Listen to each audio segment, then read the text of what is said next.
Muy buenas amigos, ¿cómo están? Sean bienvenidos al canal. Hoy vamos a analizar esta partida, una partida muy buena entre Mijail Tal, que conducía las piezas blancas, contra Portić, conocido como el Bokbirnik húngaro, en el torneo de candidatos de 1965. Decir que se jugaban 10 partidas en cada match y entonces se definía quién pasaba a la semifinal.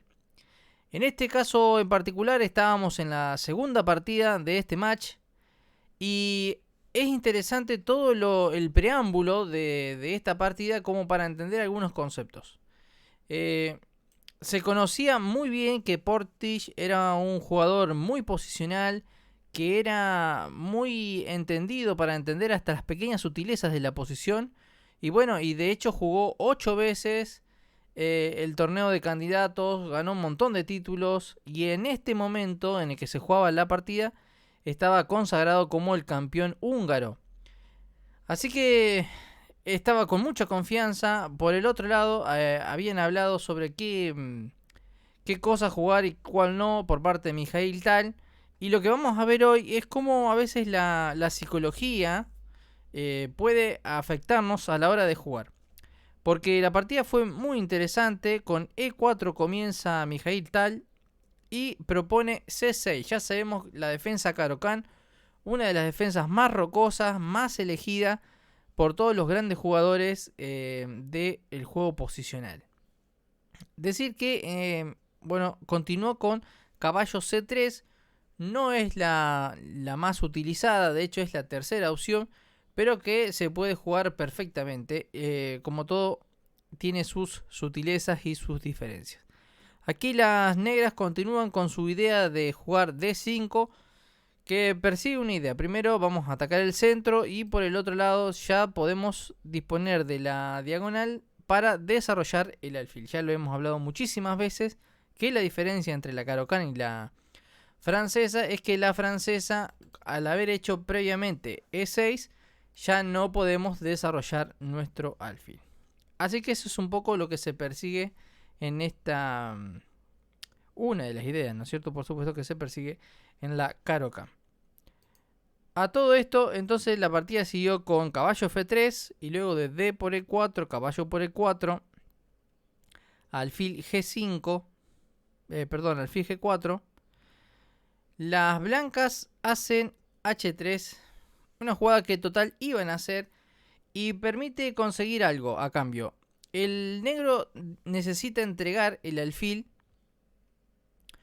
porque si no va a seguir perdiendo tiempos en su desarrollo. Y como ese alfil era considerado el alfil malo, no le preocupa tanto perder el alfil tan prontamente. Las blancas hicieron dama por F3 y ahora se continúa el desarrollo normal con la jugada caballo D7. A lo que se respondió D4, queremos ocupar rápidamente las casillas que se puedan del centro y a su vez se limita un poco alguna futura acción de este caballo. Por el momento no va a hacer nada, pero lo tenemos ahí. Una jugada muy útil y que todo el mundo creo yo que haría. A su vez desarrolla el caballo a la casilla F6. El caballo de G a F6. Y ahora las blancas siguen desarrollando con alfil D3.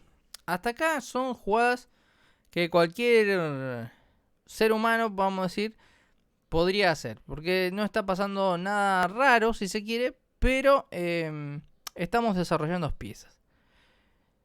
Curioso que ocupa, hace caballo por E4 y luego de dama por E4 hacen E6. Quizás la jugada más natural aquí antes de hacer E6 era hacer caballo F6. Pero entiendo que quizás aquí Portić no lo quiso hacer justamente porque tendría que mover otra vez, dos veces en plena apertura, el caballo y todavía no desarrolló el alfil. Está a dos tiempos de enrocar. Entonces una jugada difícil de hacer. Lo cierto es que por supuesto que la jugada que hizo E6 no está mal. Luego de enroque ya vemos que están bastante desarrolladas, avanzadas en el desarrollo las blancas. Y ahora continúa una jugada totalmente natural como alfil E7. Me parece muy lógica, y antes que colocarla en una casilla que no va a estar defendido por uno o dos tiempos, es mejor colocarlo en E7. C3 y ahora caballo F6. Uy, se me fue. Volvemos. Ahí estamos. Caballo F6. En esta ocasión se hace una jugada y acá vamos a ir un poco a lo que hablábamos de la sutileza de la parte psicológica. ¿Qué es lo que busca con esta jugada? Dama H4. Lo que busca precisamente es provocar a este caballo a que haga una descubierta. Claro, pero no tiene buenas descubiertas. Podría ser D7 o, como en este caso, como surgió en la partida, caballo D5, ¿no? No están amenazando a la dama. Pero esto, ¿qué permite?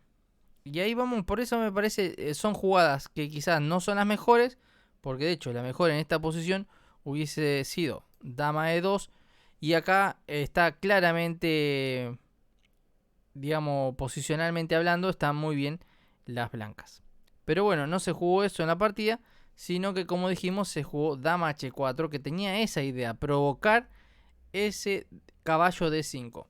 Jugadas que, por ejemplo, yo no hubiese hecho nunca dama H4, porque uno siempre le tema la clavada, ¿no? Pero qué interesante esta jugada, porque permite la descoordinación de las piezas. Lo cierto es que ahora hace dama G4, amenazando el peón. Claro, ¿cuál es el tema aquí?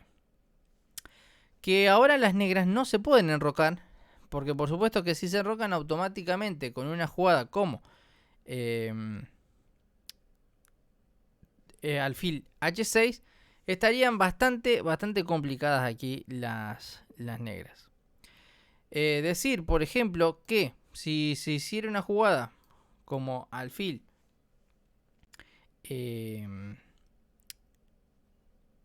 ¿cómo es? Alfil F6 para defender el mate, entonces con esta jugada amenazamos el otro mate y luego de que se defienda nos comemos la torre. Entonces ahí está un poquito la sutileza de la posición. Así que no se puede enrocar y ahora lo tiene que defender. ¿Cómo lo va a defender? Si volviera a F8, bueno, esto no tendría ningún sentido. Lo más lógico y lo que pasó en la partida es jugar alfil F6. Pero ¿qué conseguimos con esta jugada? Conseguimos que el caballo, que tendría que estar ubicado en la casilla F6, siendo el mejor defensor del enroque, ahora ya no está ocupando esa casilla, sino que está siendo interrumpido por su alfil. Y el alfil está en una diagonal que acá no hace absolutamente nada, porque está tocando con todos los peones. Así que muy interesante esta posición. Decide jugar torre E1. Quizás lo mejor hubiese sido A3 para seguir teniendo la pareja de alfiles, que ya vamos a ver. Y bueno, aprovecharse de esta ventaja posicional que tiene allí el blanco. Pero bueno, hicieron torre E1. Torre E1, sí. Está bien. Así que bueno, en esta posición, aquí hacen dama B6. Muy interesante esta posición, porque claro, si nos damos cuenta, ahora nos quieren entorpecer, por así decirlo, el desarrollo de nuestro alfil que se encuentra en la casilla C1. Pero esto permite una jugada muy interesante, y es la jugada C4. ¿Por qué decimos que es interesante esta jugada? Porque ahora casi que obliga otra vez a desplazarse el alfil. El caballo, perdón. Y en este caso se ubicó en la casilla B4. Esto permite una secuencia que asegura, por así decirlo, las tablas, en el peor de los casos. Decir que es muy interesante los comentarios que hay, por ejemplo, en la partida, en el libro, mejor dicho, La vida y los juegos de Mijail Tal, donde él explica qué fue lo que ha estado pensando en cada uno de esos movimientos. Como dijimos, se lo conocía a Portage como un jugador muy posicional que entendía perfectamente el juego estratégico, pero que cuando se sufrían giros tácticos repentinos, por decirlo de alguna forma, era un poquito más vulnerable en ese sentido. O sea, reaccionaba con menos confianza. Recordemos que enfrente estaba nada más y nada menos que Mijail Tal, un combinador muy, muy preciso, ¿no? Calculaba una barbaridad. Los juegos de Mijail son realmente inspiradores. Así que él en este momento hace esta jugada que provoca la reacción que acabamos de ver en la posición. Y es entonces cuando viene la secuencia que permite por lo menos asegurar las tablas. ¿Qué se jugó en la partida? Se jugó torre por H6. Y luego de F por H6, dama por H6. Y acá muy interesante porque por supuesto que antes de hacer toda esta jugada, nos cuenta Mijail en el libro que se quedó mucho tiempo pensando qué pasaba si en esta posición hacían alfil E7.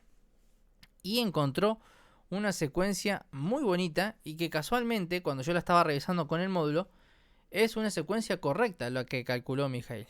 Calculó que tenía esta jugada. Alfil G6 jaque.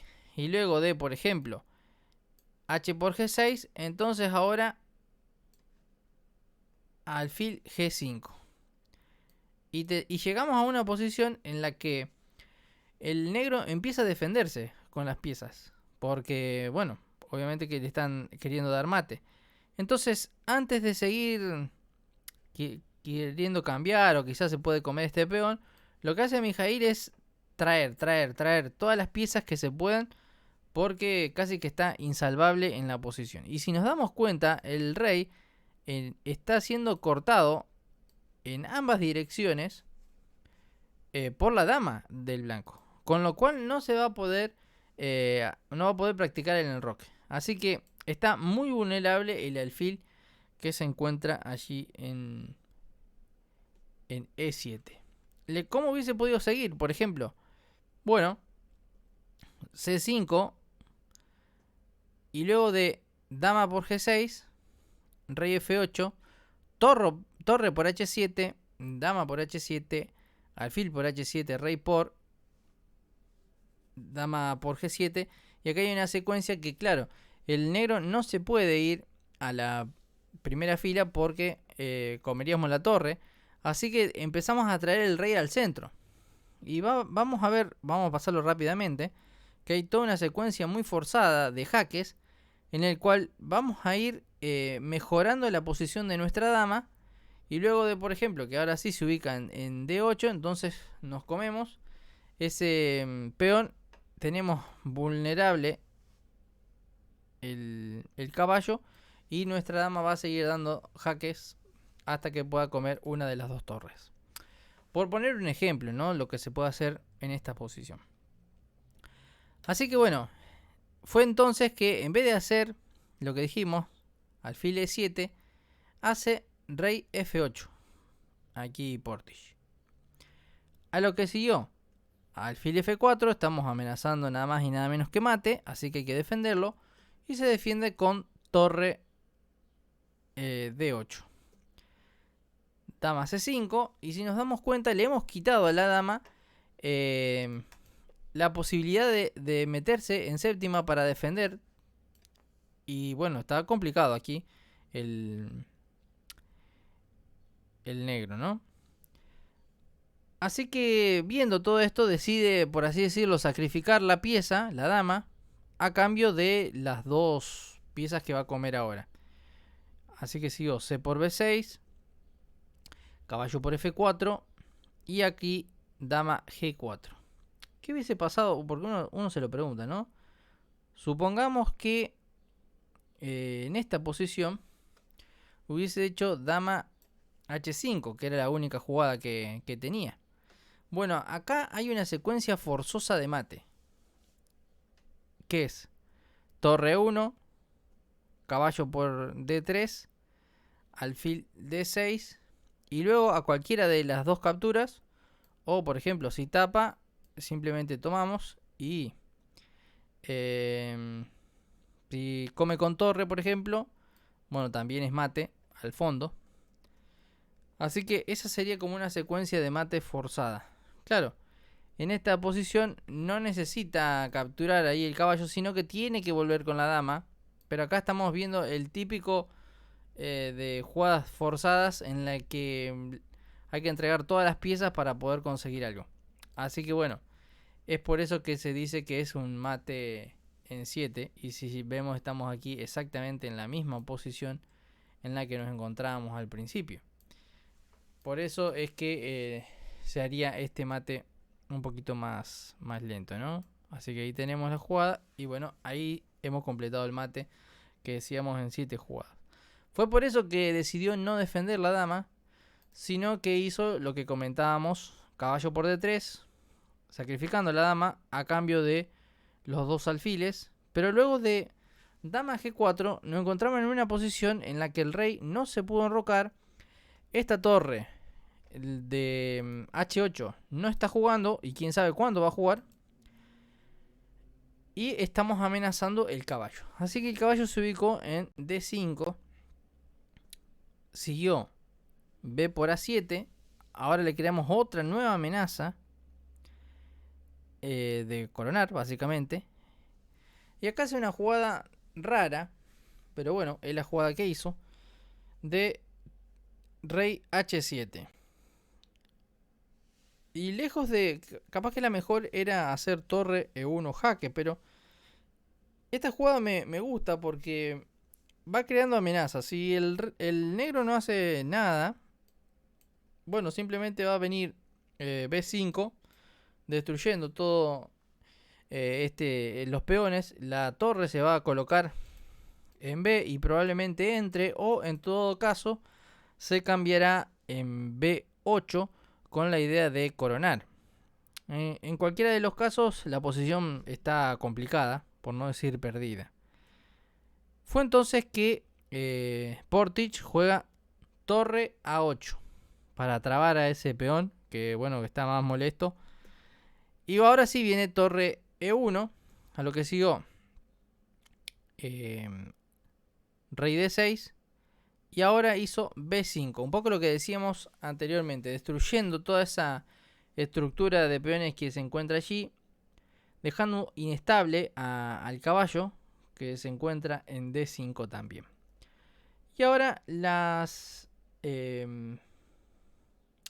negras deciden hacer torre, perdón, ahí está, torre por H7, lo cual es una jugada, digamos, mala, porque permite el torre por H6, rey C7, y ahora se cambian la torre, porque si bien es cierto que puede tomar, ya sea con caballo o con peón, lo cierto es que se termina perdiendo esta torre que se encuentra en H8. Así que una partida muy buena por parte de Mikhail Tal. Ya sabemos, un gran combinador. Una de las mejores cosas que hacía. Poder tener tanta variedad de... ¿cómo decirlo? Arsenal para pensar variantes, ¿no? A la hora de calcular. Así que bueno, excelente. Pero a lo que nos queremos quedar en esta partida es cómo a veces, si conocemos a nuestro rival, conocemos cuáles son sus fortalezas, podemos jugar teniendo en cuenta eso. Quizás no haciendo las jugadas más precisas, pero sí las jugadas que puedan llegar a complicarlo en la partida. Y por el otro lado, como a veces, si uno sabe cuáles son sus debilidades, por ejemplo, quizás no es tan bueno como Mikhail, en este caso, ¿no? Estamos hablando de dos jugadores, grandes maestros, excelentes jugadores, pero que a veces consideramos que no somos buenos en algo, como a veces eso no puede quitar el enfoque objetivo de una posición y llevarnos a terrenos realmente muy complicados en los que vamos a salir muchas veces desfavorecidos. Así que muy interesante esta partida para analizarla, para tener en cuenta a veces este tipo de cosas, el juego psicológico que a veces hay detrás de una partida. Bien, si te gustó el video, dale me gusta, no olvides suscribirte Y nos vemos en el próximo video de... Bueno, esta no es una serie, es solamente que me gustó esta partida, me pareció muy interesante los comentarios que había en la posición. Y bueno, y decidí compartirlo con ustedes. Desde ya, muchísimas gracias, agradezco todo el aporte generoso, el cariño que me brindan en cada uno de los videos. Desde ya, muchas gracias.